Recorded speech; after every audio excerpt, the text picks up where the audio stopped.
Hello students, welcome to Simplify Civils. 50 questions, 50 MCQ हम discuss करेंगे science and technology के current affairs oriented जो भी क्वेश्चंस बन सकते हैं उसे हम आज डिस्कस करेंगे। ये क्वेश्चन पेपर मैंने ऑलरेडी 2 दिन पहले अपलोड कर दिया था। सिंप्लीफाई सिविल्स के एक तो ऑफिशियल टेलीग्राम चैनल पर ये क्वेश्चन पेपर आपको मिल जाएगा और सिद्धार्थ सर यूपीएससी नाम से भी टेलीग्राम चैनल है जिस पर ये क्वेश्चन पेपर अवेलेबल है। आप जाइए, अगर ये क्वेश्चन पेपर को आपने अभी तक सॉल्व नहीं किया है तो मैं एडवाइस करूंगा जल्दी से पहले इस क्वेश्चन को सॉल्व कर लीजिए, पेपर को सॉल्व कर लीजिए। 50 क्वेश्चन है इस पेपर में, करंट अफेयर बेस्ड हैं।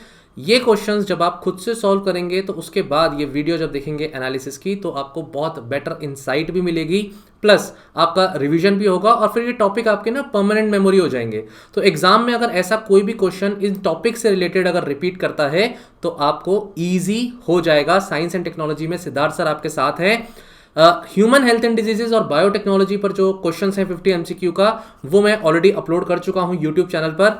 ये आपके जो टॉपिक्स, बचे हुए टॉपिक्स हैं, उनसे रिलेटेड ये करंट अफेयर के क्वेश्चंस होने वाले हैं। चलिए जल्दी से शुरू करते हैं इसकी एनालिसिस 50 क्वेश्चंस की, जिसमें सबसे पहला क्वेश्चन है students anti tank guided missile के ऊपर। इसमें 3 स्टेटमेंट्स आपको दिए हुए हैं। पहला स्टेटमेंट है कि नाग मिसाइल, क्या ये एंटी टैंक गाइडेड मिसाइल होती है जिसकी कैपेसिटी होती है फायर एंड फॉरगेट की। स्टूडेंट्स, ये स्टेटमेंट सही है।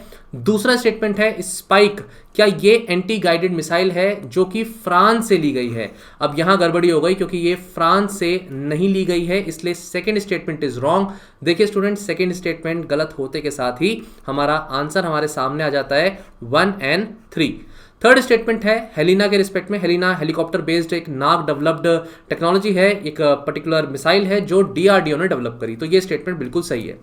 मैं इसका डिस्कशन कर देता हूं आपके साथ कि स्पाइक वाला जो पर्टिकुलर पॉइंट है, अगर वो फ्रांस से नहीं लिया गया तो कहां से लिया गया। स्टूडेंट्स, ये हमने 4th जनरेशन गाइडेड मिसाइल जो टेक्नोलॉजी है इजराइल से हमने ली है। तो ये इसका पॉइंट हो गया जिसकी वजह से वो स्टेटमेंट गलत था। यस, ये फायर एंड फॉरगेट कैपेसिटी रखता है और ये कहीं से भी लॉन्च हो सकता है, ट्रक हो, हेलीकॉप्टर हो या इनफैक्ट मैन पोर्टेबल डिवाइसेस से भी ये लॉन्च किया जा सकता है।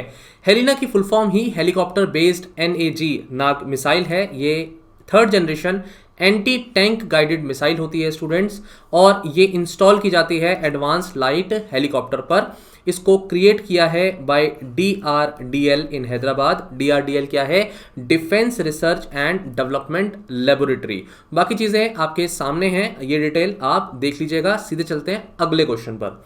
अगला क्वेश्चन एक्सोप्लैनेट से रिलेटेड है। एक्सोप्लैनेट्स क्या ये प्लैनेट्स होते हैं जो हमारे सोलर सिस्टम के बाहर रिवॉल्व कर रहे हैं, किसी और स्टार के अराउंड, सन के अराउंड नहीं कर रहे, ठीक है, अदर देन स्टार्स बिसाइड सन। तो ये स्टेटमेंट बिल्कुल सही है स्टूडेंट्स। दूसरा स्टेटमेंट है LHS 475b नाम के एक्सोप्लैनेट के बारे में कि क्या इसको इसरो ने फाउंड किया था। तो देखिए स्टेटमेंट गलत है बिल्कुल स्टूडेंट्स, ये इसरो ने इसको फाउंड नहीं किया था। बाकी 2 स्टेटमेंट, अगर सेकंड स्टेटमेंट आप रॉन्ग कर देते हैं तो ये आपका आंसर निकल के आ रहा है वैसे तो इस क्वेश्चन में। 2 पॉइंट्स और हैं एक्सोप्लैनेट्स के बारे में, जिसमें पहला पॉइंट है कि भाई तीसरा जो स्टेटमेंट है कि ये बहुत दूर होते हैं और टेलीस्कोप से इनको देखना मुश्किल है अर्थ से, बिल्कुल सही है। और ये इनफैक्ट ऑब्वियसली अगर हम रिसर्च करते हैं इन एक्सोप्लैनेट्स की तो हमें ये फ्यूचर में हेल्प करेगा कि हैबिटेबल रीजन्स कौन कौन से हैं स्पेस के अंदर। ये स्टेटमेंट भी सही है। इसके एक्सप्लेनेशन में पहला स्टेटमेंट करेक्ट है, मैंने आपको बता दिया है, इसकी ये डेफिनेशन होती है बेसिकली। और ये जो सेकंड स्टेटमेंट है वो गलत इसलिए है क्योंकि इसरो ने इसको फाउंड नहीं किया था स्टूडेंट्स, नासा ने इसको फाउंड किया था। और ये जो पर्टिकुलर बॉडी है, एक्सोप्लैनेट है, ये 99% डायमीटर में बिल्कुल सेम है अर्थ के जैसे। 41 लाइट ईयर्स अवे अर्थ से ये दूर है। और कौन सी कॉन्स्टेलेशन में है? आंसर है ऑक्टेन नाम की कॉन्स्टेलेशन में ये प्रेजेंट होता है। वैसे नासा ने कम से कम नहीं तो 5000 एक्सोप्लैनेट्स डिस्कवर करे हैं and it's the practice is going on, that's why it is in news.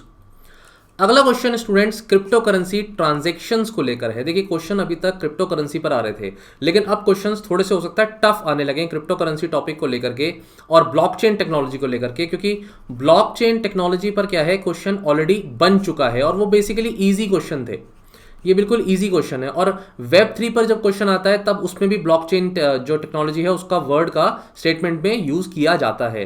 तो अब फ्यूचर में क्रिप्टो करेंसी ब्लॉकचेन पर क्वेश्चन थोड़ा टफ आ सकते हैं। तो ये एक क्वेश्चन मैंने बनाया है जो रिसेंटली न्यूज में था। ये जो पर्टिकुलर न्यूज में था क्वेश्चन, वो टॉपिक है जिसे हम कहते हैं प्रूफ ऑफ स्टेक मैकेनिज्म, उसके रिलेशन में पूछा गया है। तो इसमें कौन कौन से ऐसे स्टेटमेंट्स हैं जो प्रूफ ऑफ स्टेटमेंट मैकेनिज्म को एक्सप्लेन करते हैं। अब ये सब समझने के लिए आपको सबसे पहले समझना होगा न्यूज़ क्या थी। तो स्टूडेंट्स जो न्यूज़ है, मैं आंसर बता दूंगा, लेकिन आंसर से ज़्यादा इंपॉर्टेंट है उसको समझना कि टॉपिक क्या है, क्योंकि क्वेश्चन कैसे ही बन सकता है। एथीरियम नाम की जो क्रिप्टो करेंसी है वो ब्लॉकचेन टेक्नोलॉजी का प्लेटफॉर्म ट्रांजिशन हुआ था उसका प्रूफ ऑफ वर्क मैकेनिज्म से प्रूफ ऑफ स्टेक मैकेनिज्म पर।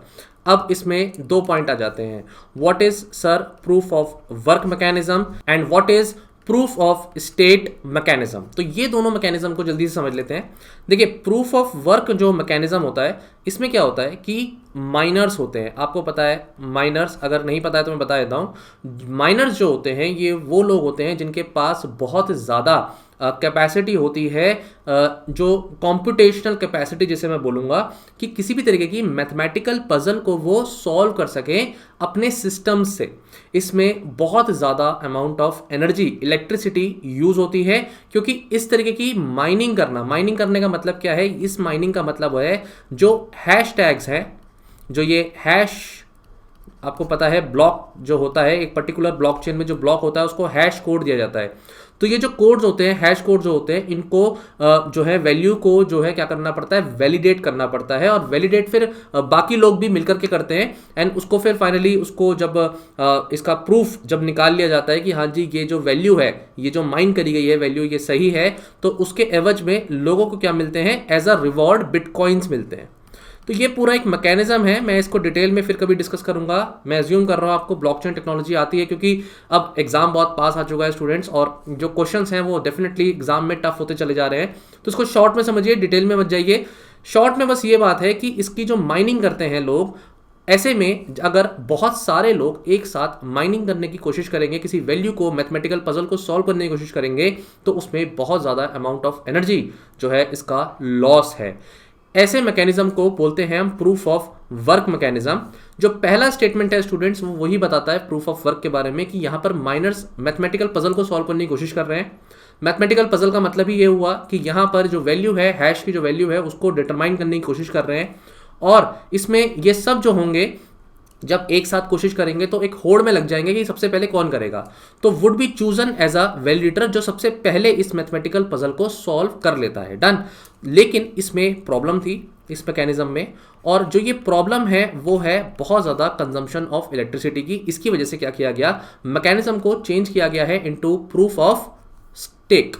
प्रूफ ऑफ स्टेक में क्या होता है कि अगर किसी को माइनिंग करनी है तो भैया सबसे पहले अपने जो क्रिप्टो करेंसीज हैं जो आपके पास ऑलरेडी हैं उसे स्टेक पर रखिए। इससे क्या होगा, हर आदमी जाकर के माइनिंग नहीं करेगा। और आपने अगर एक पूल बनाया, इसमें इतने सारे नोड्स हैं, क्योंकि आपको पता है कि जो भी इंफॉर्मेशन होती है वो ब्लॉकचेन में नोड्स के साथ शेयर होती है। तो नोड्स जितने भी हैं, इन सभी नोड्स को ये बोला जाएगा कि आप लिमिटेड नंबर ऑफ नोड्स हैं जो अब कोशिश करेंगे, क्या करेंगे, कोशिश कि भाई वैल्यू को, हैशटैग वैल्यू को जो भी है उसे कंप्यूटेशनल वैल्यू को, मैथमेटिकल पजल को सॉल्व करने की कोशिश करेंगे। लेकिन आप सबने कुछ ना कुछ स्टेक पे लगा रखा है, अपने बिटकॉइन से स्टेक पे लगा रखे हैं, अपनी क्रिप्टो करेंसी स्टेक पे लगाई हुई है। बिटकॉइन नहीं, और भी तरीके की क्रिप्टो करेंसी होती हैं, उन सबको स्टेक पे लगाया हुआ है। तो अब ऐसे में क्या होगा, इस प्रोसेस में वैलिडेटर्स, जो भी वैलिडेटर होंगे वो सारे एक साथ मिलकर के कोशिश नहीं करेंगे माइनिंग करने की। जनरली इसमें सबसे ज़्यादा जो अमाउंट ऑफ मनी स्टेक पर लगाता है, जो क्रिप्टो करेंसी को स्टेक पे लगाता है, उसको वैलिडेटर बनाया जाता है। और वो अपने जनरल सिस्टम से भी, जिसमें ज़्यादा हाई कैपेसिटी नहीं भी है, उससे वो वैल्यू को, जो पजल है, उसको सॉल्व करने की कोशिश कर सकता है। इसमें एनर्जी का लॉस इतना नहीं होगा और सब लोग मिलकर के एक साथ उस होड़ में नहीं लगेंगे कि माइनिंग करनी शुरू कर दें। ये वैलिडेटर जो है ये रैंडमली भी असाइन हो सकता है। जनरली ये वो पर्सन भी होता है जिसने सबसे ज़्यादा स्टेक लगाए होते हैं। इस मैकेनिज्म को स्टूडेंट्स हम बोलते हैं प्रूफ ऑफ स्टेक मैकेनिज्म। मैंने बहुत शॉर्ट में जल्दी से समझा दिया इसको। ऐसा इतनी सोच रखने से, इतना समझने से आपका क्वेश्चन सॉल्व हो जाएगा स्टूडेंट्स। एटलीस्ट क्वेश्चन सॉल्व होना चाहिए। तो इस क्वेश्चन का आंसर है बी। अगर प्रूफ ऑफ वर्क पूछा होता तो आंसर हो जाता ए। ठीक है, मैं इसको अलग पेन से बता रहा हूं। अगर प्रूफ ऑफ वर्क पूछा होता तो आंसर हो जाता ए। अभी आंसर है हमारा बी। अब ये थर्ड और फोर्थ स्टेटमेंट किस बारे में है स्टूडेंट्स? थर्ड स्टेटमेंट है बेसिकली शेडिंग के बारे में। तो शेडिंग एक कॉन्सेप्ट है क्रिप्टो करेंसी में, जिसका मतलब होता है कि जो भी ट्रांजैक्शंस हैं उन्हें डिवाइड कर देना, dividing transactions across different chains in a way कि डिक्रीज करी जा सके फी, एंड जो स्पीड है ट्रांजैक्शंस की वो भी बढ़ जाए। फोर्थ पॉइंट जो है उसे हम कहते हैं वर्ज। वर्ज का मतलब होता है ये अलाउ करता है यूजर्स को on the network to become validators without having to store extensive amount of data. बहुत ज़्यादा डाटा अमाउंट में स्टोर हमारी मशीन में करने की जरूरत नहीं है और हम वैलिडेटर बन सकते हैं।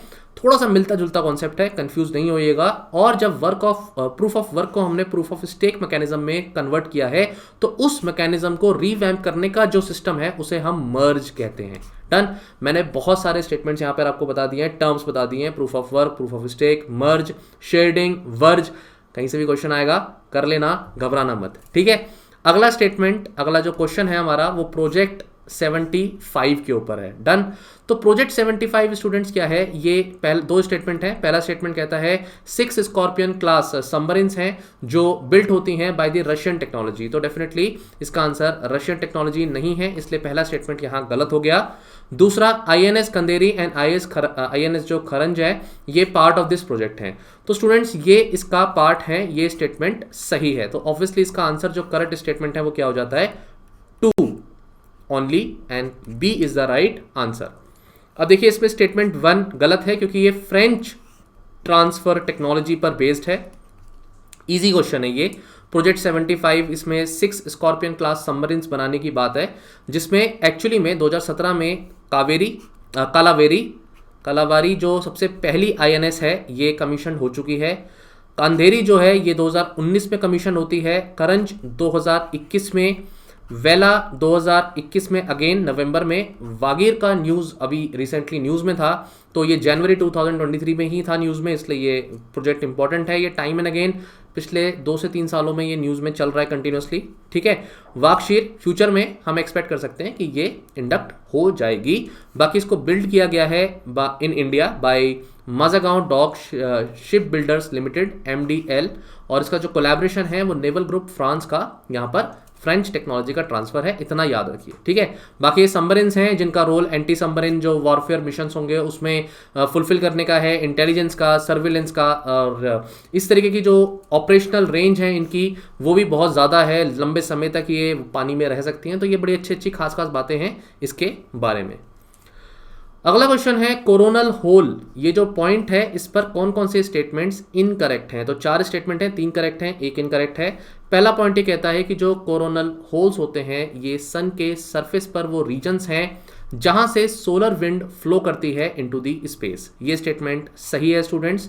दूसरा है ये जियोमैग्नेटिक स्टॉर्म्स ऑन अर्थ ला सकती है। तो सोलर विंड्स का कॉन्सेप्ट मैंने ऑलरेडी पढ़ाया हुआ है, मैराथन में देख लीजिएगा, मैंने स्पेस टेक्नोलॉजी के टॉपिक के अंदर ये टॉपिक पढ़ाया हुआ है। B also statement is right. तीसरा है ये डार्क होते हैं और ये जो है lower temperature, due to their lower temperature, यहाँ पर बीच में लोअर टेम्परेचर होता है और बाहर की तरफ जो इसके सरफेस होती है, जो भी स्पॉट होगा, सन स्पॉट जिसे हम कहते हैं, उसके सरफेस पर टेम्परेचर ज़्यादा हो जाता है क्योंकि वहाँ से फिर वो सोलर विंड्स निकलेंगी और जो पूरा कॉन्सेप्ट है आप समझते हैं इसको।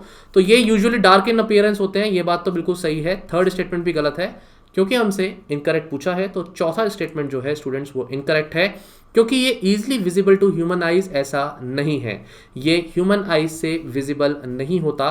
तो स्टेटमेंट हमारा जो कोरोनल होल है उसमें जो इनकरेक्ट स्टेटमेंट है वो है आंसर इज डी। ये यहाँ पर मैंने एक्सप्लेनेशन दे दिया है। इस पर्टिकुलर PDF को, इस पर्टिकुलर PPT की PDF में आपको क्या करूँगा, अपलोड कर दूंगा स्टूडेंट्स, आप आराम से इसको पढ़ लीजिएगा। अगला जो पॉइंट है स्टूडेंट्स यहाँ पर, अगला जो क्वेश्चन है 6 क्वेश्चन, ये मिशन शक्ति से रिलेटेड है। मिशन शक्ति जो था हमारा एंटी सैटेलाइट मिशन था, सक्सेसफुल मिशन था इंडिया का, और ये डिस्ट्रॉय करने के लिए था सैटेलाइट्स को in the lower earth orbit. ये स्टेटमेंट बिल्कुल सही है।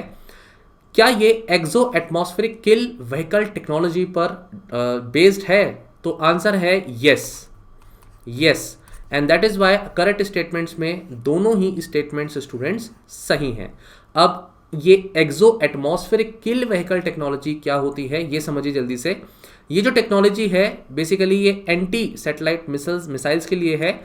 18 टन की ये मिसाइल थी, 3 स्टेज इंटरसेप्टर मिसाइल थी, 2 स्टेज सॉलिड प्रोपेलेंट्स थे इसमें और लॉन्ग रेंज ट्रैकिंग रडार थे। रडार में भी जो पर्टिकुलर इंफ्रारेड जो रडार्स हैं वो इसमें प्रेजेंट थे। तो ये जो टेक्नोलॉजी है इसमें किल व्हीकल टेक्नोलॉजी इसलिए बोल रहे हैं क्योंकि कोई सैटेलाइट्स लोअर अर्थ एटमॉस्फेयर में है तो यहाँ से अगर हम कोई मिसाइल भेजेंगे तो हम दूसरे की सैटेलाइट को यहाँ पर डिस्ट्रॉय कर सकते हैं। ऐसा करने पर इंडिया चौथा नेशन, 4th नेशन बन गया था जिसने एंटी सैटेलाइट मिसाइल जो है अपना जो है पर्टिकुलर मिशन सक्सेसफुली लॉन्च किया था। यूएस, रशिया और चाइना 1 2 3 हैं और 4th इंडिया हो चुका है। तो anti satellite missiles to destroy the satellites ये हमारा पूरा मिशन था। इस पूरे मिशन का जो एक डिसएडवांटेज बोला जाता है कि अगर कंट्रीज इस तरीके के मिसाइल्स चलाएंगी और सैटेलाइट्स को ब्लास्ट कर देंगी स्पेस में तो इससे क्या होगा, इससे स्पेस डेब्रिस क्रिएट होगा। ठीक है, तो ये रिलेटेड टॉपिक है। I hope you know the points. अगला question, 7th question. I hope ये पेपर आपने अटेम्प्ट किया है, तो अटेम्प्ट करने के बाद जब डिस्कशन को सुनेंगे तो और भी अच्छा आपको जो है नॉलेज गेन होगी और टेम्पररी मेमोरी परमानेंट हो जाएगी, आपको चीज़ें याद हो जाएंगी। लैग्रेंज पॉइंट पर ये क्वेश्चन है स्टूडेंट्स, इसमें 3 स्टेटमेंट दिए हुए हैं हमको। लैग्रेंज पॉइंट मैंने आपको बहुत अच्छे से समझाया हुआ है, पढ़ाया हुआ है। तो क्या ये ऐसे पॉइंट्स हैं जो पोजीशंस हैं स्पेस में जहां पर where the object sent is tend to stay? Yes, एक ऐसी जगह है जहां पर 2 बड़े मासेस होंगे, लार्ज बॉडीज होंगी, उनकी ग्रेविटेशनल पुल इस तरह से बैलेंस होगी कि जो कोई बॉडी आप इस पॉइंट पर भेजते हैं उसकी एक पर्टिकुलर सेंट्रीपिटल फोर्स होगी जिसकी वजह से वो ऑब्जेक्ट उसके अराउंड क्या करेगा, सर्कल करेगा, मूव करेगा। तो यस, स्टेटमेंट 1 स्टेटमेंट 2 दोनों ही करेक्ट हैं।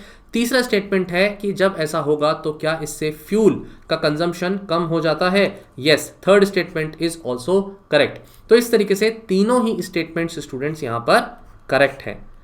क्वेश्चंस आपने अटेम्प्ट किए हुए हैं, ये मैं एज्यूम कर रहा हूं, इसलिए मैं क्वेश्चंस रीड नहीं कर रहा हूं। अगर आप अभी क्वेश्चंस अटेम्प्ट कर रहे हैं तो मैं ये बोलूंगा फिर वीडियो को पॉज करके पहले क्वेश्चन अटेम्प्ट कर लो, आंसर माइंड में सोच लो, उसके बाद डिस्कशन को सुनना। ऐसे 5 लैग्रेंजियन पॉइंट्स हैं, L1, L2, L3, L4 and L5 देख रहे हैं आपको पोजीशंस। अब L1 जो पॉइंट है ये इंपॉर्टेंट है न्यूज में क्योंकि आदित्य L1 मिशन है हमारा सन के रिस्पेक्ट में, सन को स्टडी करने के रिस्पेक्ट में, और L1 जो वर्ड है वहां पर लैग्रेंजियन पॉइंट के लिए है। देखिए इस तरीके से ऑब्जेक्ट अगर फर्स्ट पोजीशन पर होगा तो वो ऐसे सन के अराउंड धीरे धीरे एक फिक्स्ड ऑर्बिट में घूमता रहेगा। तो लैग्रेंजियन पॉइंट 3 हो, 4 हो, 2 हो, 5 हो, फिक्स्ड पॉइंट्स जहां पर वो ऑब्जेक्ट मूव करता रहेगा। तो फ्यूल की फिर बचत तो होनी है। ठीक है, 8th क्वेश्चन है airborne warning and control system, AWACS। इसमें 2 स्टेटमेंट्स हैं। दूसरा स्टेटमेंट देखो, एक कहता है कि नेत्र जो है ये इस नाम का airborne warning and control system जो है ये हमने इजराइल से प्रोक्योर किया है और बालाकोट स्ट्राइक जो हुई थी इसमें यूज किया गया था। देखिए ये स्टेटमेंट गलत है। फर्स्ट स्टेटमेंट है स्टूडेंट्स इसमें कि ये आई इन द स्काई होता है। जैसे मैंने अभी आपको बताया कि ये हम बहुत दूर से ही हम सिग्नल्स को क्या कर लेंगे, पकड़ लेंगे, एयरबॉर्न वार्निंग हो जाएगी एक तरीके से। कंट्रोल सिस्टम है ये जहां पर मल्टीपल टारगेट्स अगर इनफैक्ट 400 किलोमीटर की हाइट पे भी हम उड़ रहे हैं और इनफैक्ट किसी भी तरीके की वेदर कंडीशंस में उड़ रहे हैं तो हम दूर से ही अपने टारगेट को पता कर सकते हैं। तो पहला स्टेटमेंट यहाँ पर करेक्ट है। ये इसका एक्सप्लेनेशन है स्टूडेंट्स। यस, हमने बालाकोट स्ट्राइक में यूज किया था नेत्र नाम के अपने AW जो सिस्टम है, air warning control system, CS system, लेकिन ये हमने इंडिजिनसली DRDO ने इसको डेवलप किया था। जो पर्टिकुलर हमने इजराइल से प्रोक्योर किया है AWCS सिस्टम, ये फैल्कन नाम से है। ओके, फैल्कन नाम से है, ये नाम आप याद रखिएगा। अगला क्वेश्चन स्टूडेंट्स इजी क्वेश्चन है, मैंने पढ़ाया हुआ है आपको ये। इसमें 4 स्टेटमेंट्स हैं हमें और डार्क स्काई रिजर्व पर ये क्वेश्चन है। तो इसमें हम आर्टिफिशियल लाइट जो भी हैं उसको इंटरफेरेंस को मिनिमाइज करने के लिए और दूर की चीज़ों के लिए, दूर के ऑब्जेक्ट्स को विजुलाइज करने के लिए अच्छे अच्छे टेलीस्कोप्स हमने वहाँ पर लगाए हैं।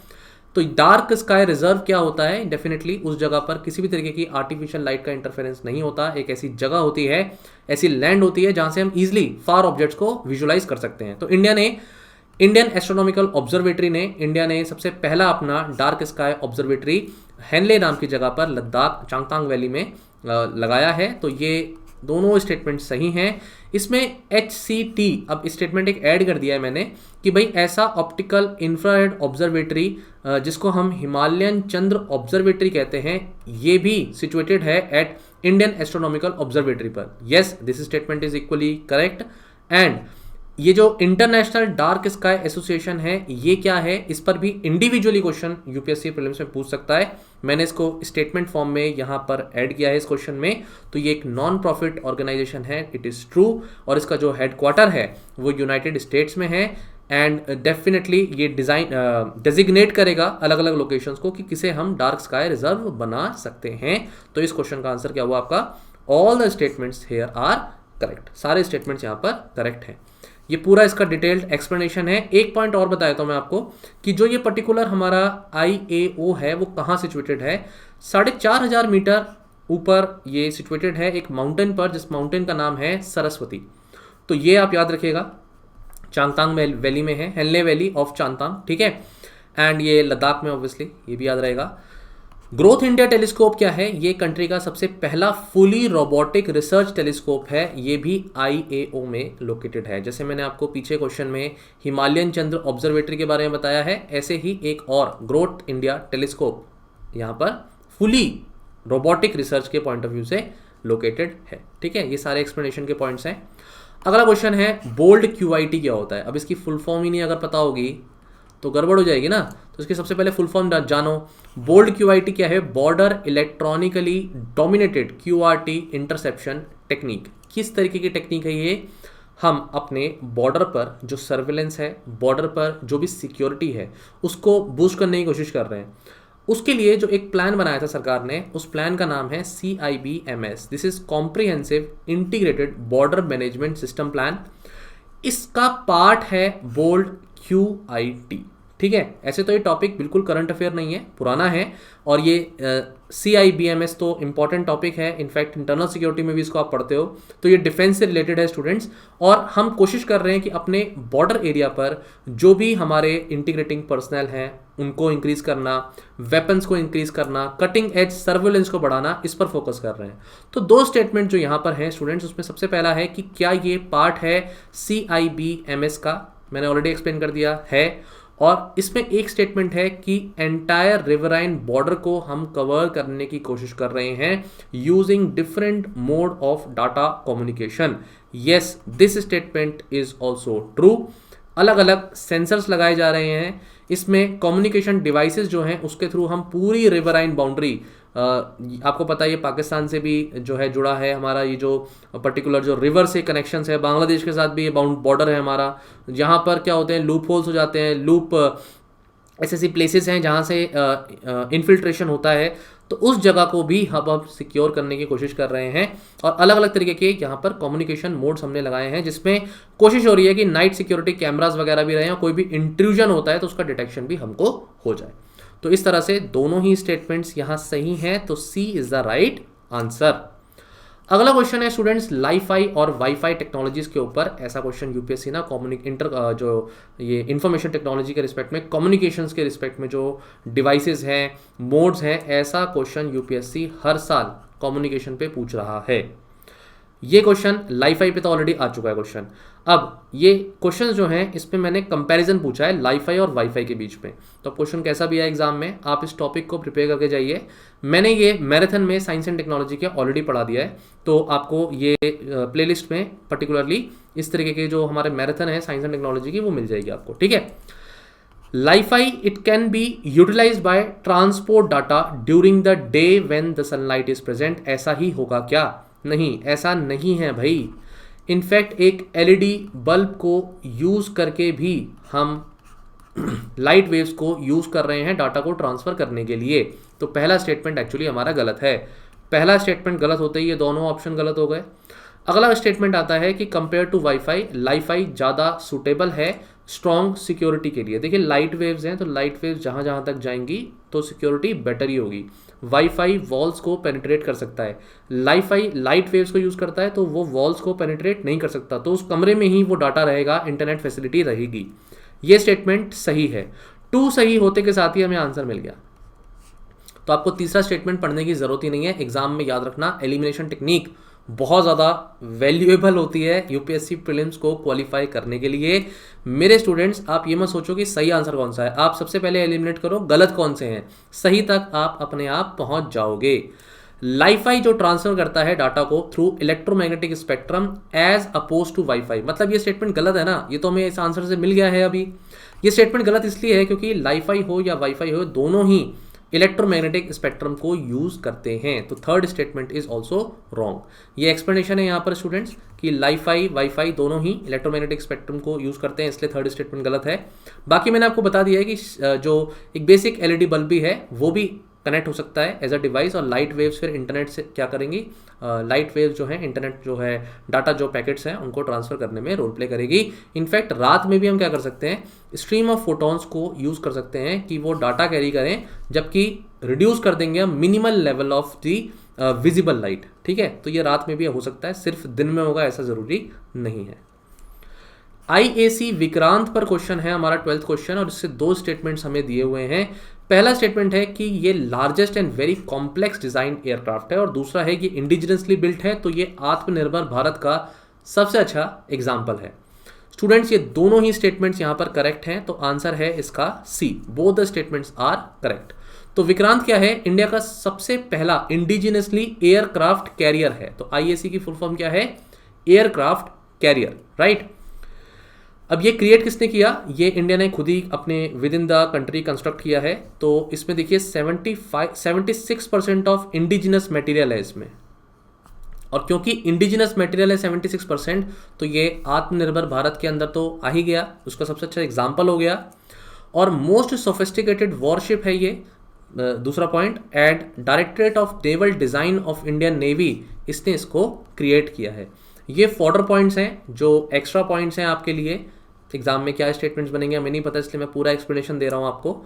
और स्टूडेंट्स, इसमें 3 अनमैच्ड मिलिट्री कैपेबिलिटीज़ हैं, जिसमें सबसे पहली है कि high level of automation of machinery operations, ship navigation and survival. तीसरा क्या है, सर्वाइवल। ओके, तो ये 3 अच्छी बातें, अनमैच्ड मिलिट्री कैपेबिलिटीज इसमें, एंड देन इंडिजिनस है तो ये आत्मनिर्भर भारत के अंदर भी आ गया, एग्जाम्पल हो गया उसका। तो both statements 1 and 2 are correct. अगला क्वेश्चन 13th क्वेश्चन है हमारा ईस्ट। ईस्ट क्या है, experimental advance superconducting tokamak. अब स्टूडेंट्स को टोकामैक पता है या नहीं पता, ये बहुत बड़ा क्वेश्चन हो जाता है, इसकी वजह से क्वेश्चन हो सकता है आप नहीं सॉल्व कर पाए। सबसे पहले समझिए टोकामैक क्या होता है। देखिए टोकामैक एक मशीन है, इस मशीन में हम कोशिश कर रहे हैं न्यूक्लियर फ्यूजन रिएक्शन कराने की। अब न्यूक्लियर फ्यूजन रिएक्शन जो होता है ये सूरज के अंदर होता है, सन के अंदर होता है। डन। न्यूक्लियर फ्यूजन पे क्वेश्चन में अभी और आपको बताऊंगा, इसमें डिफरेंस बताऊंगा। फ्यूजन में क्या होता है, फ्यूजन में एक रेडियो एक्टिव मटेरियल होता है जैसे कि यूरेनियम, और ये यूरेनियम नाम का जो रेडियो एक्टिव मटेरियल है ये क्या करेगा, ये टूटेगा, और टूटने पर जितना ये टूटता चला जाएगा उतना ही एनर्जी बढ़ती चली जाएगी, बनती चली जाएगी। फिजन में, फिजन का मतलब होगा टूटना, और फ्यूजन का मतलब होगा जुड़ना। तो फ्यूज वर्ड का मतलब यहां पर जुड़ना है, यहां पार्टिकल्स एटम्स जुड़ते हैं। टोकामैक एक्चुअली एक ऐसा सिस्टम है जिसमें हम कोशिश कर रहे हैं न्यूक्लियर फ्यूजन रिएक्शन की एनर्जी को कंट्रोल करने की, क्योंकि अगर ऐसा होता है तो फ्यूचर में जो एनर्जी की रिक्वायरमेंट्स हैं उसको हम इजीली फुलफिल कर पाएंगे। फिजन रिएक्शन में जो एनर्जी प्रोड्यूस होती है उसको तो हम न्यूक्लियर एनर्जी बोलते ही हैं, फिजन रिएक्शन वहाँ होती है, लेकिन उससे भी ज़्यादा amount of energy nuclear fusion reaction में है। ठीक है, इस तरीके का ये पूरा सिस्टम होता है, बल्जिंग सा एकदम एक डोनट शेप का, और इसमें प्लाज्मा कन्फाइन होता है। Plasma 4th state of matter है, मतलब सॉलिड लिक्विड गैस के बाद जो एक 4th state of matter plasma है, उसकी बात हो रही है यहाँ पर। और मैग्नेटिक फील्ड्स, यहाँ पर हाई मैग्नेटिक फील्ड्स यूज़ किए जाते हैं, जिसमें जो एनर्जी क्रिएट होती है न्यूक्लियर फ्यूजन रिएक्शन की, उस फ्यूजन रिएक्शन की एनर्जी को हम एक शेप देते हैं, डोनट शेप, जिसे हम फाइनली इस वर्ड को साइंटिस्ट टोरस बोलते हैं। ठीक है, और ये सिस्टम अब क्रिएट कर लिया गया है ऑलमोस्ट, और ये फंक्शनल हो जाएगा 2035 तक। इसमें बहुत सी कंट्रीज हैं जो पार्टिसिपेंट हैं। अपने आप में ये वर्ल्ड का सबसे बड़ा टोकामैक बनने जा रहा है। ठीक है, इसका एक पार्ट है जिसे हम बोल रहे हैं ईस्ट। तो ये टोकामैक से रिलेटेड ये क्वेश्चन है, जिसमें ये बोलता है क्या ये न्यूक्लियर फ्यूजन रिएक्टर है। हाँ जी, ये बिल्कुल सही है। इसमें हमसे पूछता है कि ये प्रेजेंटली ऑपरेट हो रहा है अक्रॉस दी जापान, ईस्ट के रिस्पेक्ट में। तो देखिए ये आंसर यहाँ नहीं है, ये जापान इसमें आंसर नहीं है। तीसरा है कि जब ऐसा हम क्रिएट कर लेंगे सिस्टम, तो इसमें वेस्ट प्रोडक्ट जो है मिनिमल प्रोडक्ट प्रोड्यूस होगा और limitless energy, clean energy produce होगी। देखिए जब हम फ्यूजन एनर्जी की बात करते हैं तो फ्यूजन एनर्जी में बहुत ज़्यादा रेडियो एक्टिव वेस्ट क्रिएट होता है, और इस वेस्ट को फिर ठिकाने लगाने में बहुत दिक्कत होती है। फ्यूजन रिएक्शन की खास बात ही ये है कि इसमें वेस्ट मिनिमल प्रोड्यूस होता है, तो इसलिए ये स्टेटमेंट सही है। फर्स्ट एंड थर्ड स्टेटमेंट्स यहाँ पर सही हैं, तो हमारा आंसर आ गया बी। लेकिन अभी एक्सप्लेनेशन बाकी है। इसमें देखिए सबसे पहली बात तो ये जो ईस्ट रिएक्टर है, ये advance nuclear fusion experimental research device कहाँ लोकेटेड है? ये institute of plasma physics of Chinese academy, Hefei जो जगह है ये चाइना में है, जापान में नहीं है। किसका पार्ट है ये? पहली बात तो ये 2006 में ऑपरेशनल हो गया था, आर्टिफिशियल सन की तरह काम कर रहा है। मैंने बता दिया सन में भी न्यूक्लियर फ्यूजन रिएक्शन चल रहा है। ये पार्ट है ITER फैसिलिटी का। ITER क्या है? International thermonuclear experimental reactor. ये ऐसा जो रिएक्टर है अपने आप में सबसे बड़ा लार्जेस्ट न्यूक्लियर फ्यूजन रिएक्टर बन रहा है, और ये यूरोप में है स्टूडेंट्स। 2035 तक ये तैयार हो जाएगा, और इसमें इंडिया इसका मेंबर है। ऐसी 35 कंट्रीज हैं बेसिकली, तो China, European union, India, Japan, Korea, Russia, सभी बड़ी कंट्रीज इसमें पार्टिसिपेंट हैं। और फ्यूचर में एनर्जी की रिक्वायरमेंट को फुलफिल करने के लिए ही ऐसा सिस्टम क्रिएट किया जा रहा है, न्यूक्लियर फ्यूजन रिएक्शन। तो 2035 के बाद हम बोल रहे हैं कि हम बिल्कुल एनवायरनमेंट में जो क्लीनलीनेस है वो बिल्कुल क्रिएट हो जाएगी, पॉल्यूशन कम हो जाएगी, क्योंकि जो भी और तरीके हैं, थर्मल न्यूक्लियर पावर प्लांट्स हैं या थर्मल पावर प्लांट्स हैं, उनको फिर हम कोल वगैरह, नेचुरल गैस वगैरह को हम यूज़ नहीं करेंगे। हम यहीं से इतनी एनर्जी प्रोड्यूस कर लेंगे कि मिलियंस ऑफ पीपल को यहाँ पर एनर्जी की जो क्राइसिस है उससे जो है मुक्ति मिल जाएगी। ठीक है, क्राइसिस नहीं रहेगी। तो आंसर क्या हो गया हमारा? 1 and 3 स्टेटमेंट्स आर करेक्ट। चलो बहुत टाइम लग रहा है स्टूडेंट, जल्दी सॉल्व करते हैं। Question number 14, nuclear triad. इसमें 2 स्टेटमेंट्स हैं स्टूडेंट्स, करेक्ट पूछा है। न्यूक्लियर ट्रायड क्या होता है जल्दी से समझ लो। न्यूक्लियर ट्रायड एक ऐसी कैपेसिटी है लॉन्च मिसाइल्स की कि सबमरीन से लॉन्च करना हो missile, land based ballistic missile हो या फिर एयरक्राफ्ट हो, तीनों तरीके से हम मिसाइल को लॉन्च कर सकते हैं। इसे हम कहते हैं न्यूक्लियर ट्रायड। तो यस, न्यूक्लियर ट्रायड का ये पहला स्टेटमेंट बिल्कुल सही है कि ये एयरक्राफ्ट, लैंड, सबमरीन, हर तरीके से हम मिसाइल को डिलीवरी कर सकते हैं। INS अरिहंत, ये इसके लिए बोला जा रहा है कि रिसेंटली ये न्यूज़ में था, और इसने अपने जो फिनिश करे हैं nuclear deterrence patrol and became the nuclear tipped ballistic missile. Yes, that is true. तो both the statements here are correct. इसके बारे में जल्दी से बता देता हूँ। Nuclear tipped ballistic missile carrying INS Arihant, ये जो स्टेटमेंट है ये मैंने बताई दी आपको। बाकी इसमें जो है along with air and land, इसमें ये बोला जा रहा है कि पानी से भी इसमें हम क्या कर सकते हैं, डिफेंड कर सकते हैं अपने जो इस तरीके के जो न्यूक्लियर ट्रायड जब हम बोल ही रहे हैं तो तीनों तरीके से डिफेंड कर सकते हैं। और इंडिया इसके बाद क्या बन जाता है? India United states, Russia, China के बाद फ्रांस और यूनाइटेड किंगडम के बाद इस एलीट ग्रुप को ज्वाइन कर लेता है। न्यूक्लियर ट्रायड कैपेसिटी इंडिया ने ऑब्टेन कर ली है। बाकी एक्सप्लेनेशन स्टूडेंट्स आपके सामने है, आप इसको PDF को रीड कर लीजिएगा। ये PDF मैं टेलीग्राम चैनल पर अपलोड कर दूंगा। अगला क्वेश्चन है क्वेश्चन नंबर 15। इसमें देखिए मिशन और डेजिग्नेशन, उस डेस्टिनेशन क्या है वो पूछे जा रहे हैं। तो आर्टेमिस 1 जो है ये मून के लिए मिशन था, ये स्टेटमेंट सही है। परसेवरेंस तो रोवर का नाम था, ये मिशन नहीं था, इसलिए ये गलत है। मैसेंजर मरकरी के लिए है, मैराइनर 2 वीनस के लिए है, तो इसलिए statement only 1 pair is correct और बाकी क्या है? इनकरेक्ट स्टेटमेंट्स हैं। क्वेश्चन है, in order to handle many applications, जब बहुत सारी एप्लीकेशंस को हैंडल करना होता है तो variety of customers they required varied quality of degree of जो है जो डाटा है उसकी क्वालिटी, उसकी लेटेंसी, उसकी बैंडविड्थ, और ऑपरेटर को ये हेल्प करेगा पैकेट ट्रैफिक लेयरिंग में और कंट्रोल लेयरिंग। मतलब अब आपको एक स्पेसिफिक जो है डाटा का पैकेट जो है रिक्वायर्ड है, लेटेंसी रिक्वायर्ड है, बैंडविड्थ रिक्वायर्ड है, उसी को यूज़ करो अपने काम के लिए। कहीं ज़्यादा रिक्वायर्ड है, कहीं कम रिक्वायर्ड है, ऐसा फ्यूचर में क्या हम कर सकते हैं? हाँ जी कर सकते हैं 5G टेक्नोलॉजी के साथ। और उस टेक्नोलॉजी को हम क्या बोलते हैं? उसे हम कहते हैं नेटवर्क स्प्लाइसिंग। ये मैंने आपको पढ़ाया हुआ है इस पर्टिकुलर फोटोग्राफ के साथ, तो refer to the marathon video. Oort cloud, question number 17, ये किससे रिलेटेड है? ओट क्लाउड स्टूडेंट्स, ये ऐसे क्लाउड्स हैं जो सराउंडिंग कर रहे हैं, किसके surrounding? They are surrounding the solar system. तो आंसर इज सी। देखिए जो ओट क्लाउड्स हैं वो कहाँ हैं? वो यहाँ प्रेजेंट हैं। तो हमारा जो सोलर सिस्टम है, अगर हम सन से देखें तो यहाँ तक है।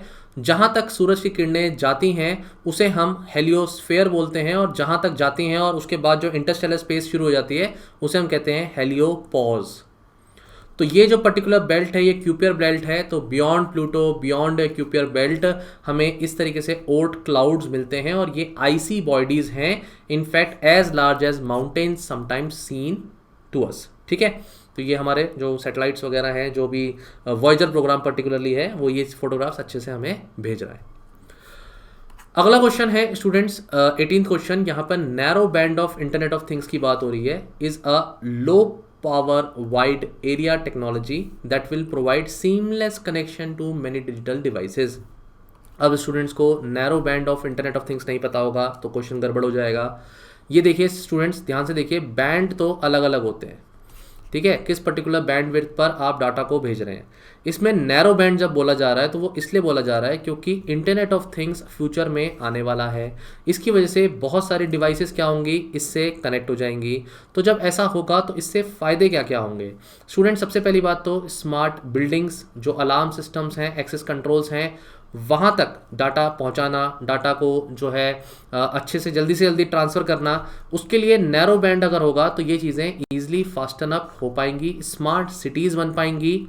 एग्रीकल्चर एनवायरनमेंट के रिस्पेक्ट में लैंड एनवायरनमेंट मॉनिटरिंग अच्छी हो पाएगी, एनिमल्स की ट्रैकिंग अच्छी हो पाएगी, लोगों की ट्रैकिंग हो पाएगी, water metering, smart gas meters, इस सब चीज़ें हम narrow band internet of things के साथ कर पाएंगे। तो पहला स्टेटमेंट जो स्टूडेंट्स यहाँ पर सही है। तीसरा स्टेटमेंट कहता है कि ये वर्ल्ड बैंक ने इंट्रोड्यूस किया है। तो देखिए वर्ल्ड बैंक नहीं है, इसका जो आंसर है स्काइलो, जो BSNL है, इसने पार्टनरशिप करी है स्काइलो नाम की कंपनी से, एंड अनाउंस्ड कि world's first satellite based narrow band internet of things network in India will be used and it will be more innovative and affordable. इससे ज़्यादा फ़ायदा इसलिए होगा क्योंकि अफोर्डेबल टेलीकॉम सर्विसेज प्रोवाइड करेगा, ज़्यादा खर्चा नहीं आएगा लोगों को। तो लोग जब इंटरनेट ऑफ थिंग्स डिवाइसेस खरीदेंगे, स्मार्ट डिवाइसेस खरीदेंगे, तो उस डिवाइसेस को कंट्रोल करने के लिए जो पैसे खर्चा होगा लोगों का वो कम होगा, ये फ़ायदा होगा। ठीक है, तो इसमें जो है तीसरा स्टेटमेंट आपका गलत हो जाता है। तीसरा स्टेटमेंट गलत होते के साथ ही हमारा आंसर मिल जाता है, A is the right answer. अगला क्वेश्चन है students, question number 19, supersonic missile assisted torpedo system के बारे में। क्या ये डेवलप किया है इसरो ने? भाई इसरो डेवलप क्यों करेगा, टॉर्पिडो सिस्टम है इस तरीके का, ये DRDO ने डेवलप किया है। तो पहला स्टेटमेंट गलत हो गया। पहला स्टेटमेंट गलत होने के बाद दूसरा स्टेटमेंट कहता है कि एनहेंस करेगा anti submarine warfare capability. Yes, this is correct. So second statement is only correct. ठीक है, DRDO ने कराया ये। इनफैक्ट ये टॉर्पिडो सिस्टम जो है सक्सेसफुली लॉन्च होता है व्हीलर आइलैंड उड़ीसा से। मैंने आपको बता दिया एंटी सबमरीन वॉरफेयर कैपेबिलिटी जो है ये बढ़ जाएगी इसकी, और missile carried torpedo parachute delivery system release mechanism, ये सब बातें पढ़ लीजिएगा आप। ठीक है, ईजी हैं चीज़ें ये सब समझना। पहला स्टेटमेंट गलत क्यों है ये भी मैंने आपको बता दिया। अगला क्वेश्चन है मारीच। मारीच नाम से जो रिसेंटली न्यूज़ में वर्ल्ड डिफेंस सिस्टम में, डिफेंस टेक्नोलॉजी में हम देख रहे हैं, वो किससे रिलेटेड है? It is related to torpedo. Basically it is not exactly a torpedo, it is actually advanced torpedo defense system। तो ये क्या है? अपने आप में upgraded anti torpedo decoy system है। अब स्टूडेंट्स इस सिस्टम में क्या हो रहा है कि जो भी किसी भी तरीके की टॉर्पिडो अगर आती हैं तो डीआरडीओ ने क्या डिवाइस किया है, डेवलप किया है कि किसी भी तरीके का अगर हम टॉर्पिडो वगैरह आते हैं डिटेक्ट कर पाएँ, उन्हें लोकेट कर पाएँ, डिसआर्म कर पाएँ इस तरीके के टॉर्पिडोज को, और इसकी वजह से क्या होगा, हमारे जो सबमरीन्स हैं, जो हमारा ओशंस हैं, वो सिक्योर रहेंगे। भारत इलेक्ट्रॉनिक्स ने इसको मैन्युफैक्चर किया है and the defence public service undertaking के रिस्पेक्ट में। एंड ये देखिए, ये पर्टिकुलर जो वीडियो है, अगर आपको ये दिख रही है तो इस वीडियो में देखिए ये टॉर्पिडो इस तरह से लॉन्च होते हैं। तो टॉर्पिडो किसी को नहीं पता तो इस वीडियो में मैंने यहाँ पर आपको दिखा दिया है। अगला क्वेश्चन नंबर 21 है, ये है क्वाड्रेंटिड्स। ये क्या होते हैं? अब यही नहीं पता आपको तो फिर गड़बड़ हो जाएगी। ये क्या होते हैं? ये यस एनुअल मीटियोर शावर्स होते हैं। देखो ये फोटोग्राफ देखो, इस तरीके से ना मीटियोर्स गिरते हैं, आसमान में दिखते हैं। और इंडिया में 2023 में 3 एंड 4 जनवरी के लिए बोला गया था कि बहुत सी लोकेशन से इंडिया में स्पेसिफिक जगहों पर, रण ऑफ कच्छ है, जैसलमेर है, इनफैक्ट लोनावला है, ऐसी जगहों से मीटियोर्स हमें गिरते हुए दिखते हैं। तो ये क्वाड्रेंटिड्स जो होते हैं, क्वाड्रेंटिड्स ये पीक करते हैं जनवरी में हर साल, और ये मीटियोर्स की शावर्स हैं। ठीक है, ये जो हैं शावर्स 2 डे पीक पर जाते हैं, मतलब बहुत सारे गिरते हैं, लेकिन ये 2 दिन ऐसे होते हैं जब ये पीक पर जाते हैं, और ये बहुत लंबे समय के लिए नहीं होते, पूरे दिन चलते रहे, ये फ्यू आवर्स तक ये दिखते हैं हमको। और इसी तरीके की चीज़ जो है क्वेश्चन में भी पूछी गई कि ये 2 दिन तक लगातार चलते रहेंगे। ऐसा नहीं है, 2 दिन तक लगातार नहीं चलेंगे, 2 दिन के पीक जरूर करते हैं, लेकिन ये फ्यू आवर्स के लिए होते हैं, इसलिए सेकंड स्टेटमेंट इज रॉन्ग। और ये क्या करते हैं, इनको हम ब्राइट फायरबॉल मीटियोर्स भी बोलते हैं। Yes it is true. So 1 and 3 is the right answer. Second statement यहां पर क्या है, गलत है। क्वेश्चन नंबर 22 राफेल से रिलेटेड है। राफेल आपको पता है ये रशियन फर्म से नहीं लिए हैं हमने एयरक्राफ्ट, ये तो फ्रांस से लिए थे। और राफेल पे तो कितना ज़्यादा यहाँ पर न्यूज़ में था कि इस पे जो है घोटाला हुआ है, इसमें तो बहुत करप्शन हुआ है, तो ये सब चीज़ें न्यूज़ में थी। तो डसॉल नाम की जो एविएशन है, जैसे भी आप उसको प्रोनाउंस करें, फ्रांस की ये पर्टिकुलर फर्म है, तो फर्स्ट स्टेटमेंट गलत है। बाकी ये एक ऐसा कॉम्पैक्ट एयरक्राफ्ट है जिसकी capacity air to air, air to ground attack करने की है। Yes, second statement is correct. तो ये देखिए, ये मैंने बता दिया फ्रेंच फर्म है। बाकी इसमें जो कैपेसिटी है मल्टीपल टास्क की है, air superiority reconnaissance, close air support, dynamic targeting, air to ground, ground to air, anti ship attack, सब कुछ है। इनफैक्ट न्यूक्लियर डेटरेंस, एक तो ये वर्ड याद रखिएगा, और दूसरा मैंने एक स्पेसिफिकली इसको बोल्ड किया है, बड़ी बड़ी रिफ्यूलिंग। इसका मतलब क्या होता है, देखिए हवा में इस तरीके के 2 प्लेन्स हैं, और इनफैक्ट एयर में ही इस तरीके से क्या हो रहा है, इसको रिफ्यूल किया जा रहा है। एक जो पर्टिकुलर एयरक्राफ्ट है दूसरे एयरक्राफ्ट को क्या कर रहा है, फ्यूल कर रहा है हवा में। तो इसे हम कहते हैं बड़ी बड़ी रिफ्यूलिंग। डन। अगला क्वेश्चन 23 थर्ड क्वेश्चन है, अपाचे हेलीकॉप्टर और चिनुक नाम के जो एयरक्राफ्ट है उससे रिलेटेड। तो अपाचे हेलीकॉप्टर जो है इंडिजिनसली मेड है, क्या ये सही है? बिल्कुल गलत है। ये इंडिया ने इसको इंडिजिनसली नहीं बनाया है, ये तो हमने कहाँ से, यूएसए से एक्वायर किया है helicopter, foreign aid, military, basically military aid है ये, कॉम्बैट हेलीकॉप्टर है। और यस, इसको हम हेल फायर मिसाइल से इक्विप्ड करते हैं। तो हेल फायर का मतलब क्या हुआ, air to surface anti tank missile. तो एयर से सरफेस की तरफ एंटी टैंक मिसाइल, इसे हम बोलते हैं हेल फायर मिसाइल। तो इसमें यस, हेल फायर मिसाइल से तो ये इक्विप्ड है, लेकिन इंडिजिनसली मेड नहीं है। दूसरा स्टेटमेंट चिनूक से रिलेटेड है, ये एक्वायर किया है यूएसए से, ये सही है, और बॉर्डर रोड ऑर्गेनाइजेशन जो है उसको ये असिस्ट करेगा। तो देखिए ये चिनूक नाम का इस तरीके का जो है ये एयरक्राफ्ट है, और डिजास्टर वगैरह में भी अपना ये रोल प्ले करता है। डन। तो ऐसे में जो आंसर हुआ वो आपका क्या हो गया, second is correct, first is wrong, तो second is the right answer. 24th question है आपका स्मॉल सैटेलाइट लॉन्च व्हीकल्स के ऊपर। यस, लोअर अर्थ ऑर्बिट में 200 से 2000 किलोमीटर एल्टीट्यूड पर ये स्मॉल कमर्शियल एयरक्राफ्ट्स को भेजेगा, बिल्कुल सही स्टेटमेंट है। इसमें पेलोड कैपेसिटी 500 किलो की है, ये भी सही है स्टेटमेंट, लेकिन सिर्फ नैनो सैटेलाइट्स को भेजेगा, ये गलत है। सो थर्ड यहाँ पर गलत हो जाता है, तो आपका आंसर निकल के आ जाता है ए। ऐसा नहीं है कि सिर्फ nano satellites, micro mini satellites को भी SSLV लॉन्च कर सकता है। ठीक है। टाइको वर्ड किससे रिलेटेड है, समटाइम्स सीन इन न्यूज़, तो स्टूडेंट्स इसका आंसर है सुपरनोवा से रिलेटेड है ये। रिसेंटली न्यूज़ में क्यों था, क्योंकि ये एक सुपरनोवा एक्सप्लोजन 450 साल पहले हुआ था। 1572 में अर्थ पर ये विजिबल हुआ था। इसकी स्टडी होती है नासा के इमेजिंग एक्सरे पोलरोमेट्री एक्सप्लोरर से, और वहाँ से कुछ चीज़ें पता लगती हैं, क्योंकि जब ये ब्लास्ट हुआ तो कॉस्मोस में उसकी शॉक वेव्स प्रेजेंट थी, जिससे डिटेक्शन हुई। इसे हम बोलते हैं टाइप ला LA सुपरनोवा। और ये बनता कब है, जब when a white dwarf star shreds is companion star. तो यही वर्ड्स न्यूज़ में हैं, यूपीएससी भी इसी तरीके के सिमिलर वर्ड्स को यूज़ करेगा स्टूडेंट्स। अब बात कर लेते हैं जल्दी से कि imaging X-ray polarimetry explorer space observatory ये किसका जॉइंट एफर्ट है, तो याद रखिएगा नासा और इटालियन स्पेस एजेंसी 1 और 2।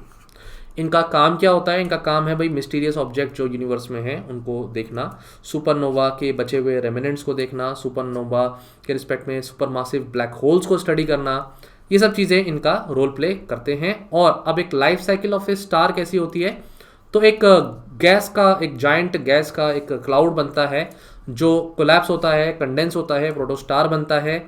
वहाँ से उसका मास कितना है, हाई मास है या लो मास है उस स्टार का, उस पर वो डिपेंड करेगा कि किस कैटेगरी में जाएगा। हमारा सन जैसे लो टू मीडियम मास स्टार है तो वो रेड जायंट में कन्वर्ट करेगा। रेड जायंट से planetary nebula, white dwarf and black dwarf. ये हार्मफुल नहीं होगा यूनिवर्स में, लेकिन सुपरनोवा के केस में क्या होगा, एक विस्फोट होगा बाकायदा। रेड सुपर जायंट के बाद सुपरनोवा कंडीशन आएगी और उस विस्फोट के बाद, उस ब्लास्ट के बाद या तो वो ब्लैक होल बन जाएगा या न्यूट्रॉन स्टार बन जाएगा। तो ब्लैक होल्स हमने आपको बहुत अच्छे से पढ़ाए हैं, पर्टिकुलरली मैराथन सीरीज में आप इसकी वीडियोस देख सकते हैं। स्पेस टेक्नोलॉजी का पूरा डिटेल में मैंने आपको पढ़ाया हुआ है।